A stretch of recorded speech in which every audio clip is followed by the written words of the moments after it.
Can everyone hear me okay? Okay, good.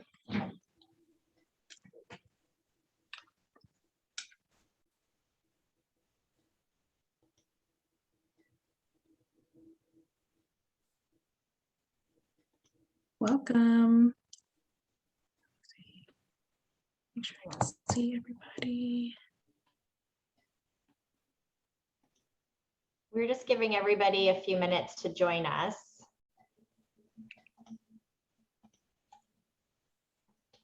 I'm trying to turn off the waiting room.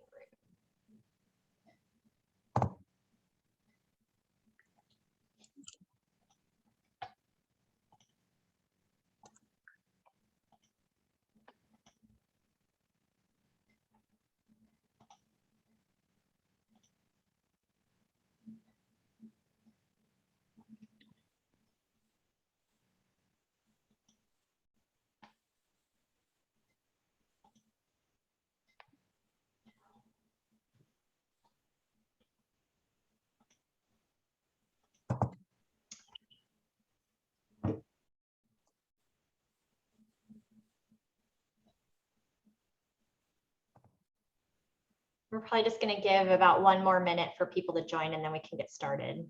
Okay.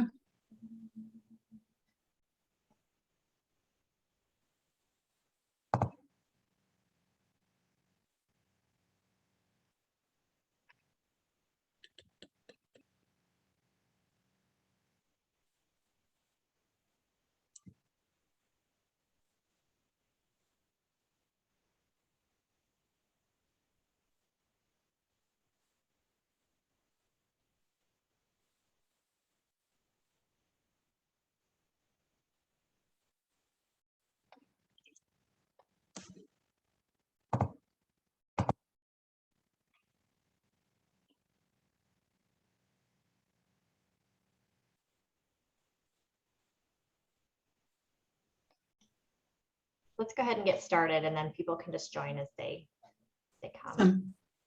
Well, welcome everyone. Thank you for joining us. Good morning, good afternoon to some. Thanks for joining us from near and far.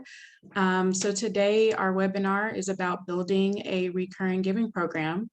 So let's jump right in here. So first, I want to introduce our team at Wise Resource Development. My name is Cortland Powers Gunnels. I am a strategy partner at Wise, and on the call, we also have Melanie Carroll, who is a strategy partner. We also have Heather Quinn, who is a senior strategy partner. Rachel Assi, who's also a senior strategy partner. Let's see.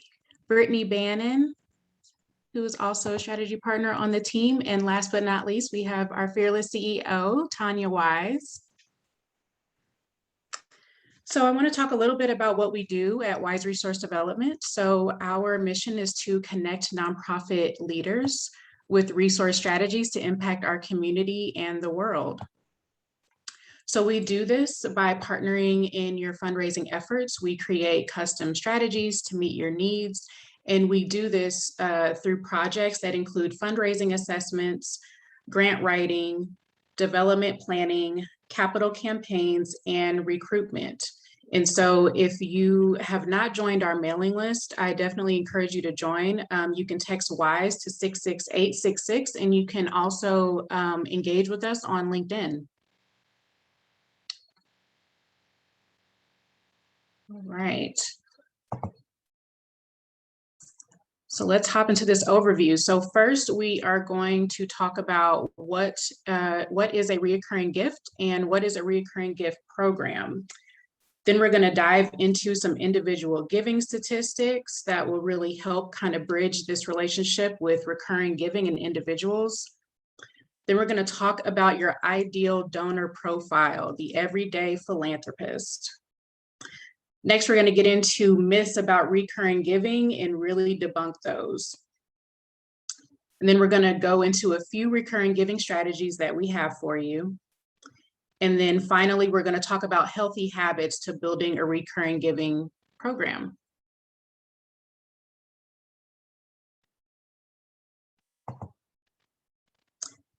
So first, let's talk about what a recurring gift is. So this is a donation in a specific amount that is automatically contributed to a nonprofit organization on a weekly, monthly, quarterly, or annual basis by an individual donor. Today, we're going to focus mostly on monthly giving because that is the most popular form of recurring giving for donors. What is a recurring giving program? So this is an initiative within a nonprofit's individual giving strategy that incorporates stewardship, cultivation, and donor engagement, which results in small incremental giving over time.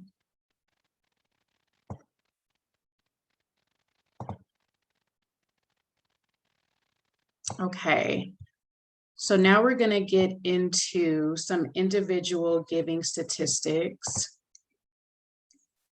So first, about 80% of all donations in the US come from individuals.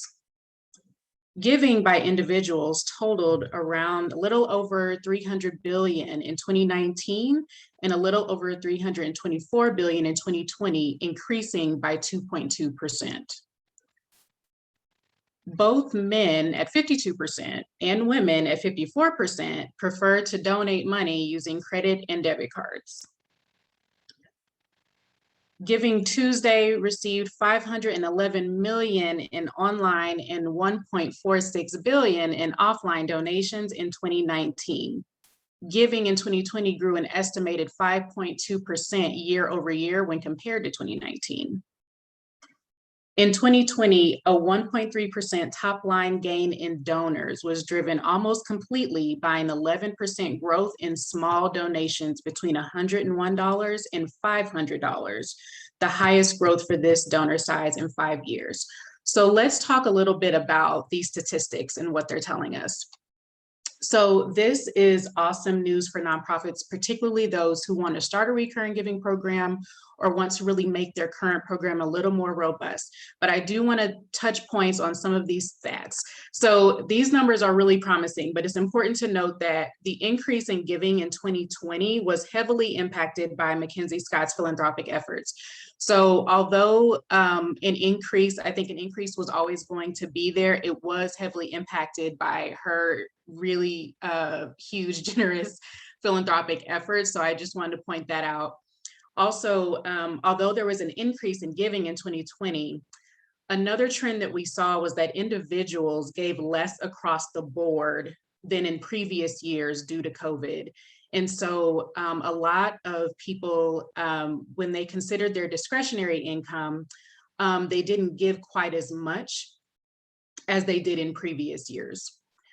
So altogether, this is great news for organizations wanting to build a recurring giving program because those are the donors that you really want to attract, particularly these donors who gave between $101 and $500. And so seeing that as the highest growth for this donor size in 5 years is really important when you're thinking about incremental giving. Any questions about these statistics? Okay. So let's go into your ideal donor profile. So the everyday philanthropist, this is what I like to call, this particular donor profile is what I like to call the everyday philanthropist. So when most people think about, what a philanthropist is, they automatically think of an individual who has a lot of wealth or is wealthy by some type of social standards. So in reality, all donors are philanthropists. Seeking to promote the welfare of others is philanthropy. So actually the majority of individual giving actually comes from everyday people and typically not that top 1%.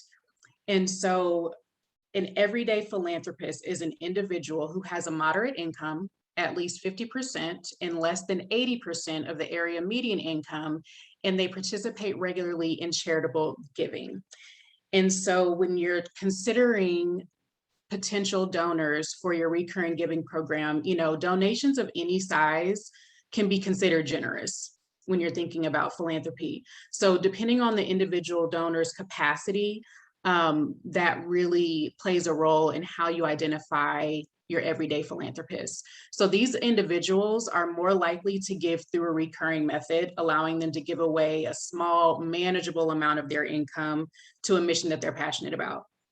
They also typically identify top 3 nonprofits on average to support each year. And so you may ask, like, why would this ideal donor profile identify top 3 nonprofits each year?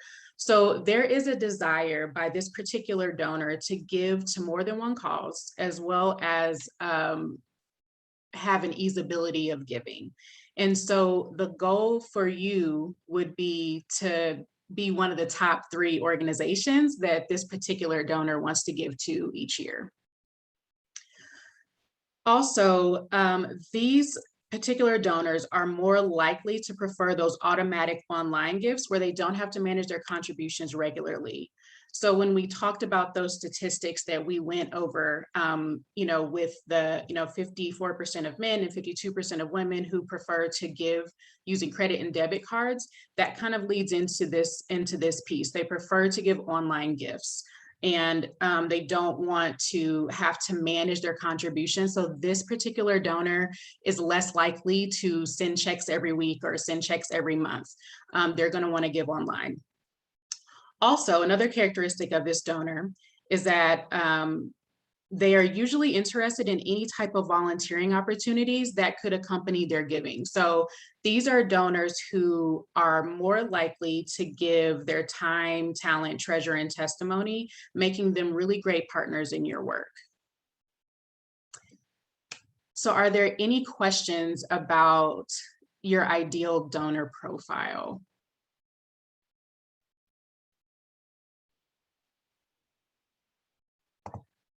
Okay.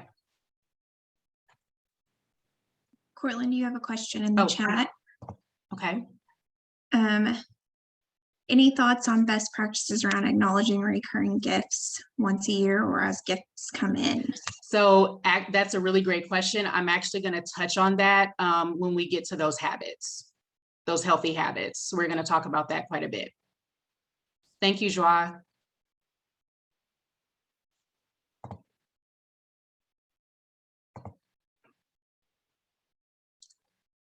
Okay, so let's talk about the myths about recurring giving. So these are really important to try to debunk. So the first myth is that monthly donors are actually able to write big checks. So typically, donors who are interested in supporting a monthly giving program are not able to write big checks, or else they would be considered more of a mid-level or a major donor in some cases. So let's kind of talk about this a little more. So as you look through your donor pool of data and you're assessing the giving trends, remember to target those donors who have given the least amount in a one-time gift, and then work your way up. So I would start even at donors who have given you $5. Start from there and work your way up, because that's the donor pool that's really going to help you build out a recurring giving program. Many times when you try to start, with the donors who can write the big checks, your program can fail because those donors truly do require a different type of approach to cultivation versus trying to get them to do recurring giving. So it's really important to remember that, the extra money or disposable income a person has available to spend during the year largely determines how much that person gives to good causes. And so when you're thinking about segmentation, you really want to start with those donors who have given the least and build your pool from there. Myth number 2, you can test a program once and then just stop. So growing a giving program definitely takes time, but it will pay off. You'll need to have the patience to grow funding through incremental giving that you can count on in the future. So let's try to get into some examples with this. So imagine for a second, if you were able to get 500 donors to give $10 per month, meaning $120 per donor per year, you could raise $60,000 of hopefully unrestricted funds for the organization.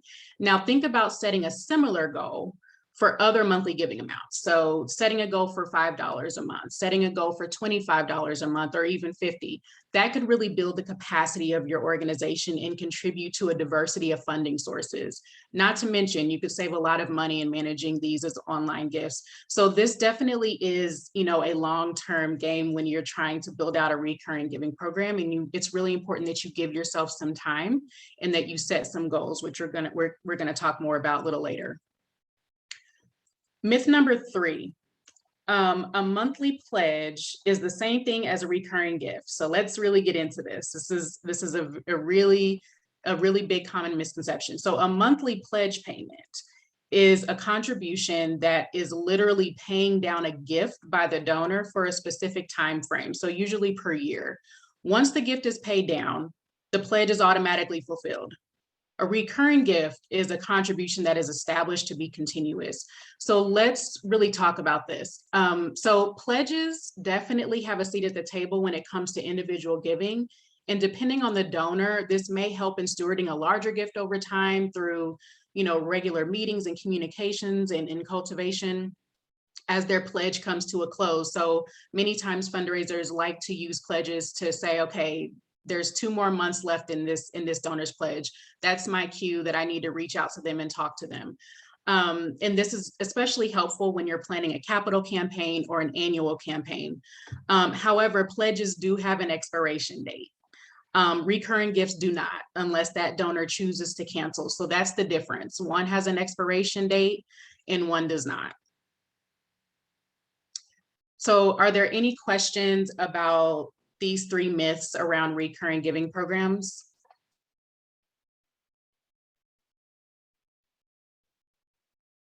Okay.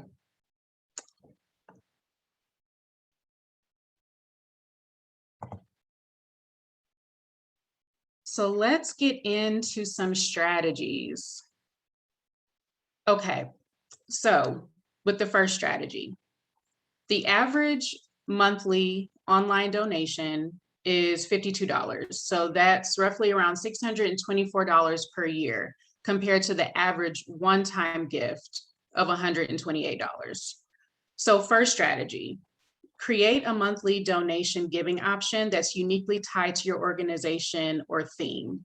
So I want to give you an example about this. So I know of an organization whose donor pool, there's a large donor pool who is really interested in craft beer and they love home brewing. And so this organization created a small event surrounding craft beer and home brewing. And so there was an idea to come up with a recurring giving program around this theme. And so what they did was they had different giving levels based on the size of a craft brew. So, their smallest was called a taster, and that was at $4 a month because tasters are typically around 4 ounces of beer.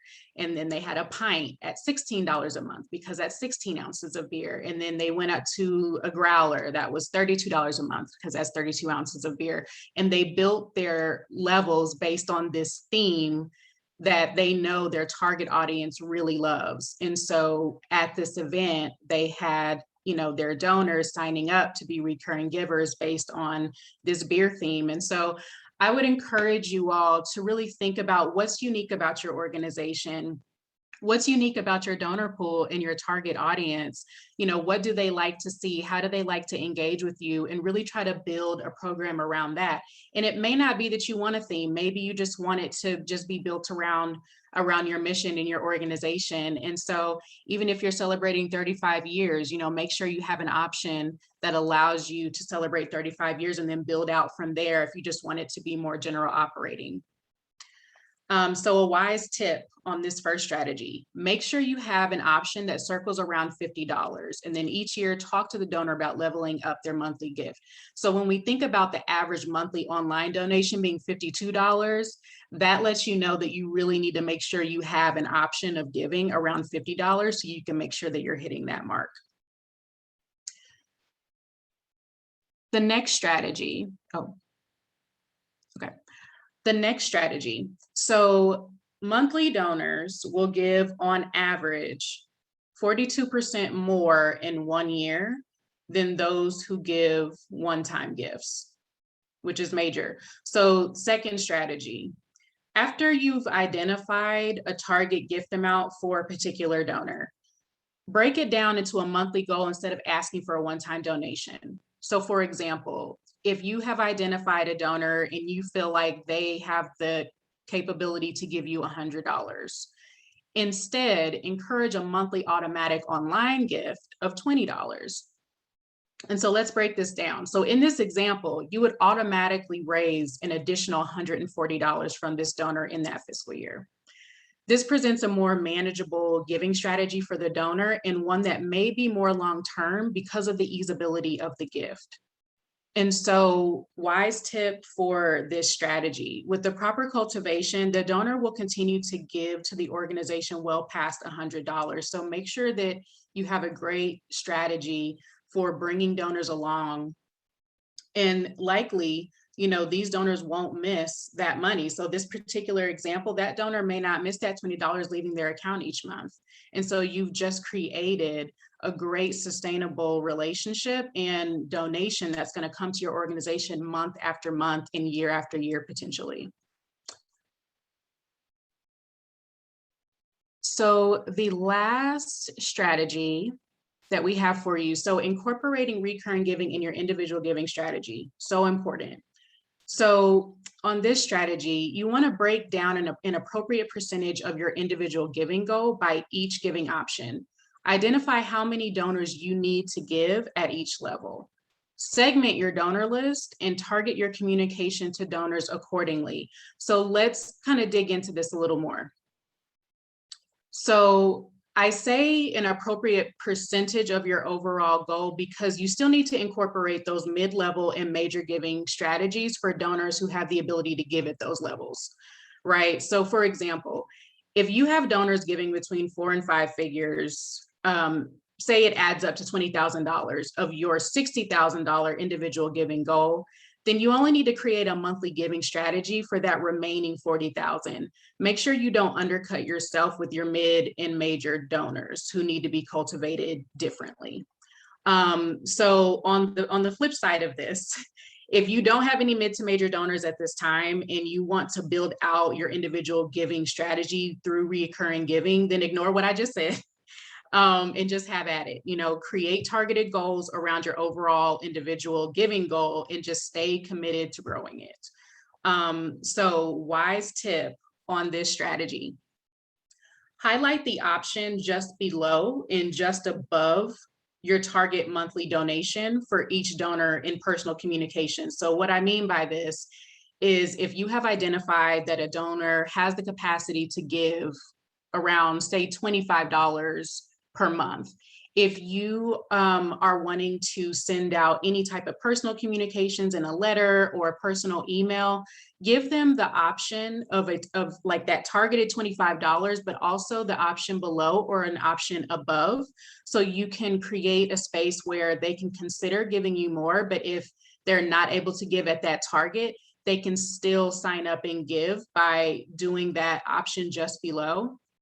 And that way you still have them pretty targeted. It's not just a tag on it to say, okay, these are all of our giving options, you choose one. You're helping to guide them in that process to figure out what is manageable for them and what they can do to really help your organization. So with these 3 strategies, do we have any questions about how to go about these? You do have a question in the chat, but it may be Okay. answered later. Yes. So this question is, would you recommend having an online only recurring giving program? I'm thinking about the frequency of sending and emailing, emailing acknowledgement letters. Yes. So we're going to get into this a little bit with the habits, but I do recommend having an online recurring giving program. I have seen programs that do incorporate some offline giving, but I will say that takes a little more manpower to manage those. And so it would cost the organization much less to really focus on having it be online. So I would recommend that.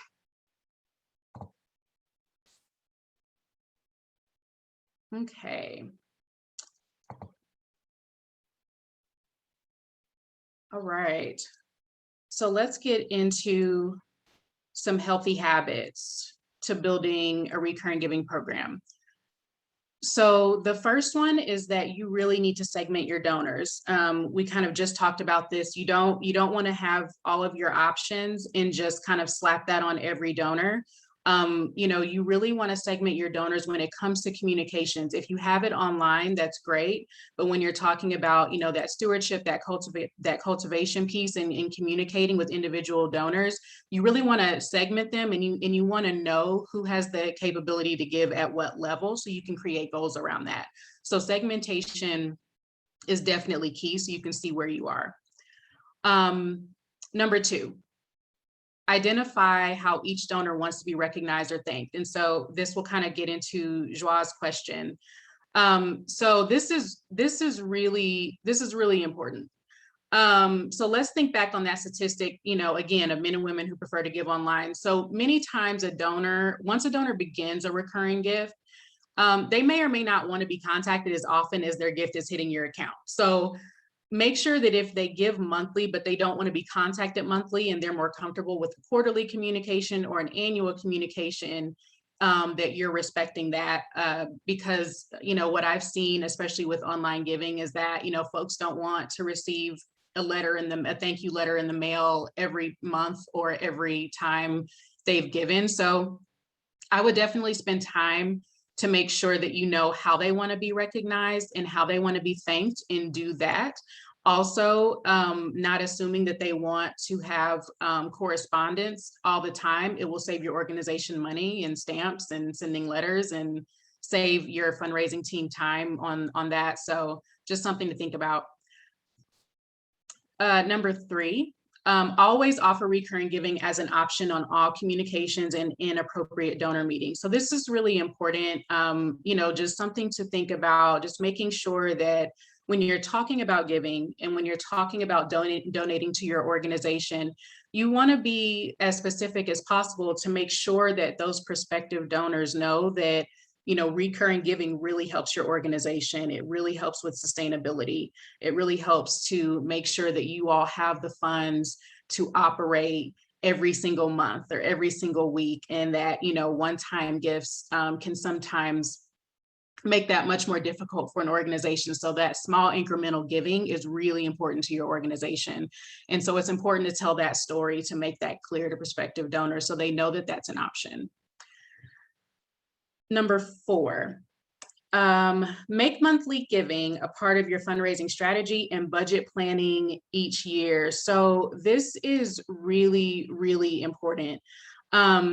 So you want to make sure that when you're building a recurring giving program, you want to make sure that you're creating some type of goals around those different levels. You don't want to just say, okay, we hope to raise, X amount of dollars through recurring giving, but it's not actually a part of your fundraising strategy to figure out, how you're actually going to do that.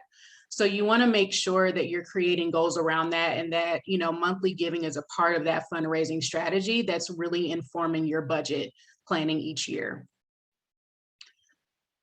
Number 5, leverage any matching opportunities for monthly giving signups. So this is really an awesome opportunity that some organizations have, and sometimes they don't know they have it. So, you may be able to identify a board member or another major donor of yours who has the ability to match up to a certain amount. If you have X amount of donors, sign up to be monthly givers at X amount.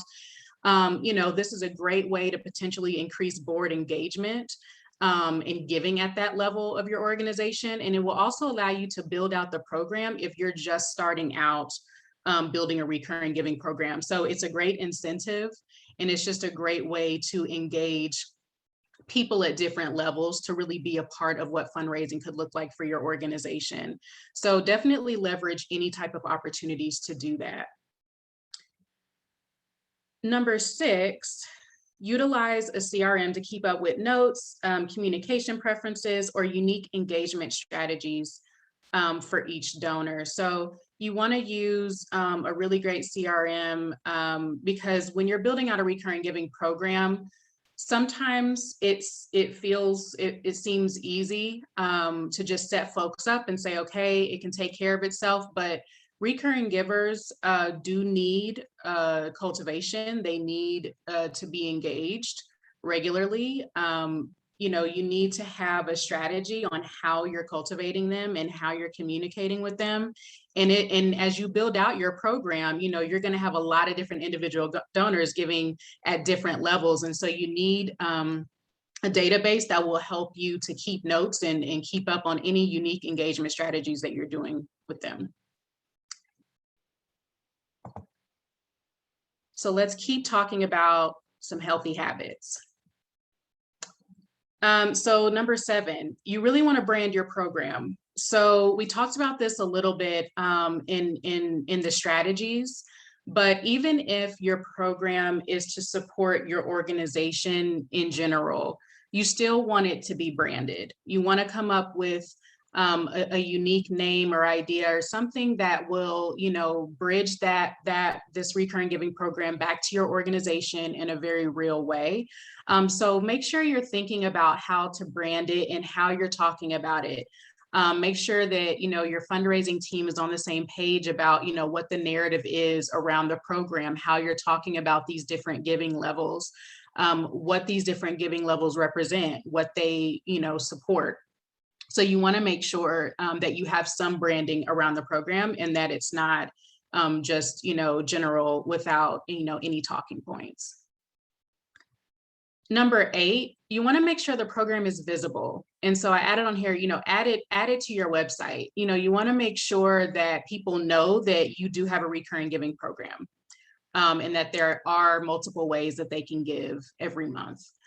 So it's really important to add it to your website. As we talked about earlier, you know, definitely mention it in communications, but just make sure that your program is visible to people and that, you know, they can access it. Number 9, you want to make giving easy for current and prospective donors by utilizing a good donation processing system. So as people are engaging with you, particularly online, you want to make it as easy as possible for that donor to give to you. So one processing system that I really love and can recommend is the Harness app. You know, it's really great. It integrates with your website. It gives you the opportunity to have, you know, mobile communications and, you know, sending texts and different things. And it allows donors to create their own profile so they can kind of look at their giving to your organization. And it also allows you to create different campaigns. So you just want to have a donation processing system that's aesthetically pleasing, that allows you to tell your story. You know, has spaces where people can understand what the different levels mean and graphics and different things to really talk about your mission and talk about what you're raising money for. So you want to make sure that the processing system is easy to use, that it's secure, that people feel like it, you know, was easy to get involved and kind of get engaged with you. Number 10, we talked about this, you know, set fundraising goals. You know, I can't say this enough. Just make sure that you don't have just an overall, you know, goal for monthly giving. You want to make sure that you have some strategies in order to hit that goal based on each giving level. So make sure that you're actually setting goals around your recurring giving program. Number 11, you want to create metrics for evaluation as well. So, you know, even if this, you know, what does success look like for building out this program? You know, is it reaching a percentage of donors in a particular giving level? Is it having a certain number of donors sign up within a given period? You know, what are your metrics for success, and how are you going to evaluate the program and learn, you know, what you may need to change, what you may need to shift about it? Are those giving options working for your donor pool or for your target audience, or do you need to change them to meet their needs? Make sure your team creates some type of metrics for evaluation, and make sure you're looking at that, you know, every month and quarterly and annually, and seeing where you're hitting some of those marks. Number 12. So don't include these donors in annual campaigns. And so I have an asterisk by this. So let's talk about this. This is kind of something that I think a lot of organizations struggle with, trying to understand, when they are communicating with their donors, who should be a part of communications and who shouldn't. This is really big on segmentation. So in my experience, you don't want to include these folks in your annual campaign letters and initiatives, especially those that are for one-time giving, because they're already contributing to your organization.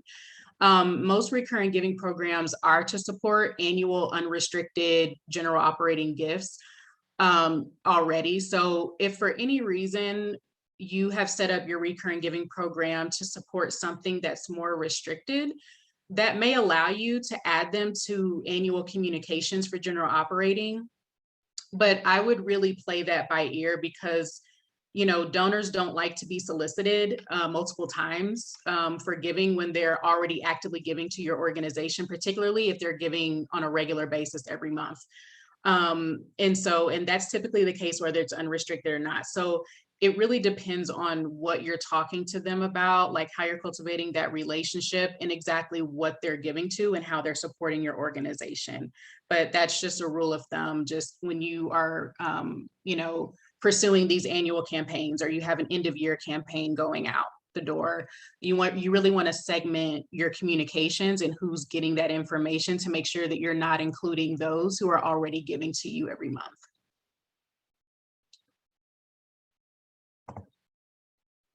Okay, we are at questions.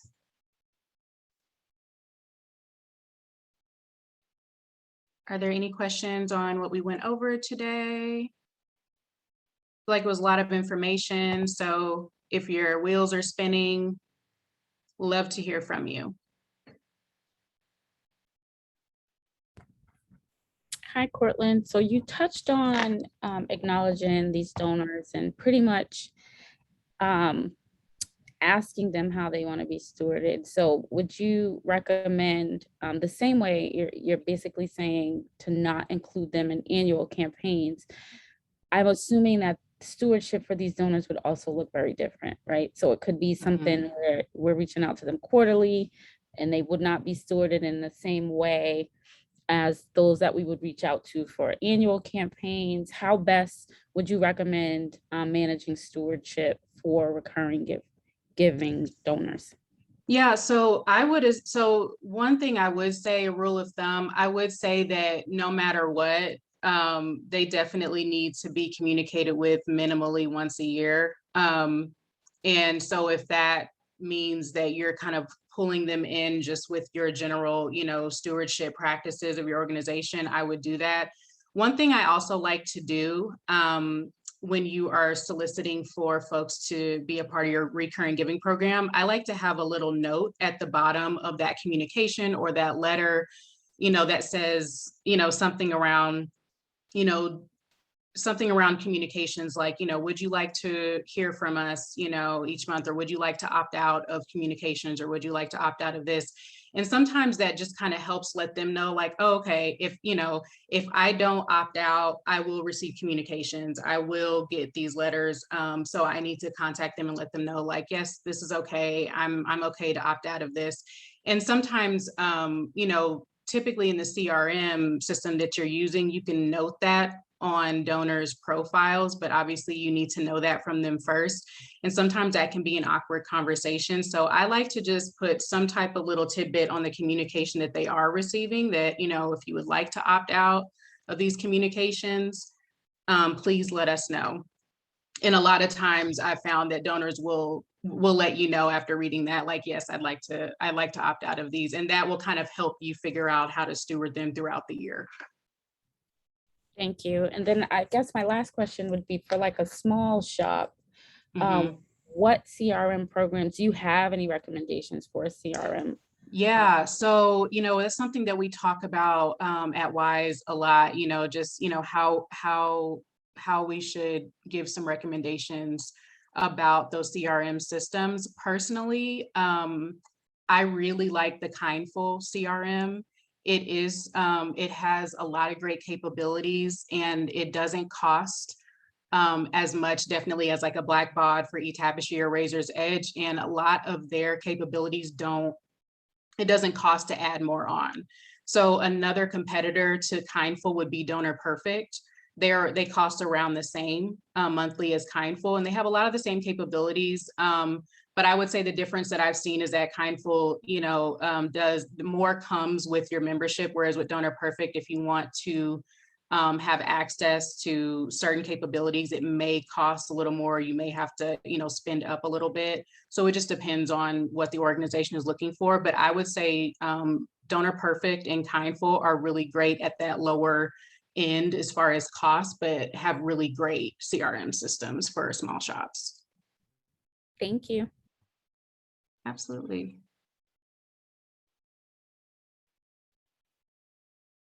Any other questions?